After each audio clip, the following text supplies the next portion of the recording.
qual foi a propaganda que mais vendeu, que mais trouxe resultado? E por que que essa propaganda foi a que mais trouxe resultado? Olha, é difícil. Eu tive o privilégio de fazer muitas campanhas que deram muito resultado. Mas vou citar 2, vai. Bombril, porque o garoto Bombril ficou 35 anos no ar, Até hoje eu, entrou né? no pro Guinness Book of Record quando estava há 22 anos no ar, ou seja, hoje que tudo é mais perecível, é imbatível isso. Então, Bombril, sem dúvida nenhuma, tem todos os recordes de venda. Te diria que uma campanha que teve um sucesso instantâneo e recordes de venda foi o cachorro da Cofap. Aquela que mudou o nome de uma raça de cachorro, né? Os bacês passaram a ser chamados cofapinhos. Te diria que Valizer, primeiro sutiã, mudou a história da empresa Valizer. Então, eu tive muitos momentos de campanhas de grande sucesso. Dá para mensurar quanto que isso daí trouxe resultado? Foi um Bombril ou do Os Cofapinho ou clientes coisa assim? sempre mensuram isso. São milhões e milhões. Por exemplo, eu tive o privilégio de fazer tudo da Grandene. Imagina quantos milhões de pares de melissas e melicinhas e riders foram vendidos.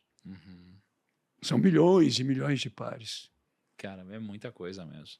Agora, por que que você acha que essas propagandas elas foram tão bem sucedidas? O que que tem por trás delas? Se eu fosse destrinchar elas em pilares ou porquês, motivos, para a gente tentar estudar isso, por que elas foram bem sucedidas? Primeira coisa, pertinência. Ou seja, uma ideia só é criativa se ela é pertinente em relação àquele produto e o público daquele produto. Essas campanhas têm pertinência. Essas campanhas, obviamente, sempre tiveram capacidade de surpreender. Por terem capacidade de surpreender, elas sempre foram memorizáveis. Por isso mesmo, elas tiveram a capacidade de transformar o consumidor em mídia. Porque a melhor campanha de publicidade é aquela que, além da mídia que você paga, ela tem uma mídia maior, que é a mídia gratuita, que é o consumidor falando ele mesmo da campanha. Vamos imaginar que redes sociais sempre existiram. Um bando de senhoras de idade, descendentes de italiano, reunidas numa vila antigamente, falando da filha da vizinha, era uma rede social. O que mudou foi a tecnologia. Eu brinco, por exemplo, que o que é o Instagram? Antigamente, as pessoas, quando viajavam, muitos chamavam os amigos em casa, convidavam para um fondue para projetar os slides da viagem.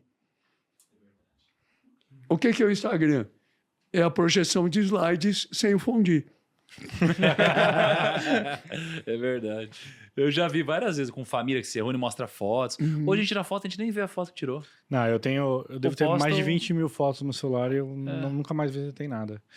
Eu queria perguntar, você falou da... Não, mas calma, não muda de assunto não. Não, é dentro do assunto. É? É, que ele Tá. falou... Será? É, que Será? ele Eu falou... tenho medo quando eu Kaique fala isso. Não, é que eu queria saber o quanto tem que se empenhar pra estudar, porque assim, Eu cara... sabia que ele ia mudar de assunto. Não é Não, assunto. calma. Calma, deixa eu explicar Mais um pouco. pilares, você vai mudar o assunto. Não é um pilar muito importante. Queria que ele falasse que é a identificação do público.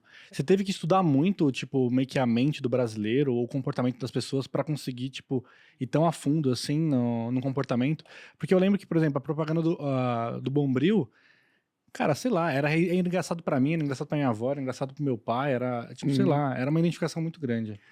Basicamente o que acontece é o seguinte, eu sempre trabalhei com muita informação, sempre estudei o público com o qual eu queria falar, certo? De posse dessas informações, que você parte para criar ideias. O que é um criador de publicidade? Aliás, o que é... Eu nem usaria criador de publicidade, né? Vamos chamar de um profissional de comunicação, porque as coisas são mais abrangentes, particularmente hoje. é um adequador de linguagem.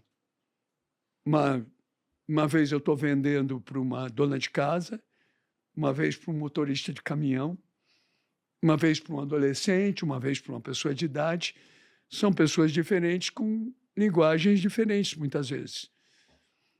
E eu tenho que saber falar cada uma dessas linguagens. Às vezes até eu tenho um público mais amplo que abrange todos. De posse de todas as informações, de pesquisa, disso e aquilo, é que você cria as ideias. Aí, quando você tem ideia, a publicidade é uma atividade muito censurada, porque a primeira pessoa a censurar uma peça publicitária é o criador.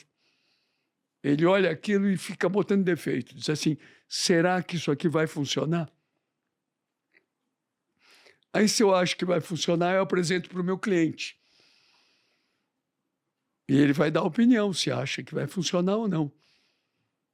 Muitas vezes ele pode estar certo dizendo que não, porque ele já pensou nisso mais do que eu.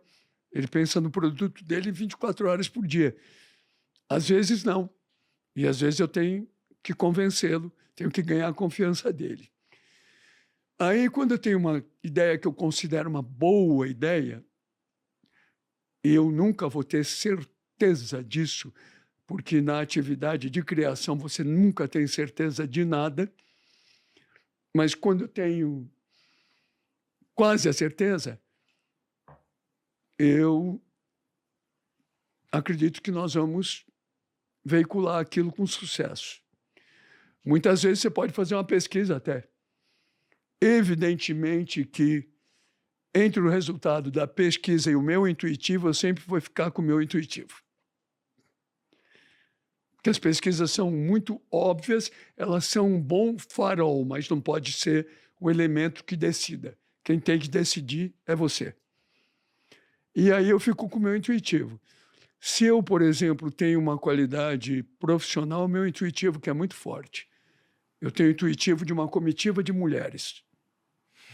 O que é muito. Ô, Aston, e aí você estava comentando sobre os pilares que fazem, né, uma publicidade bem-sucedida. Por que que aquelas que você mencionou foram bem-sucedidas? E aí uma que você falou foi sobre a pertinência, né, dessas peças publicitárias. Assim.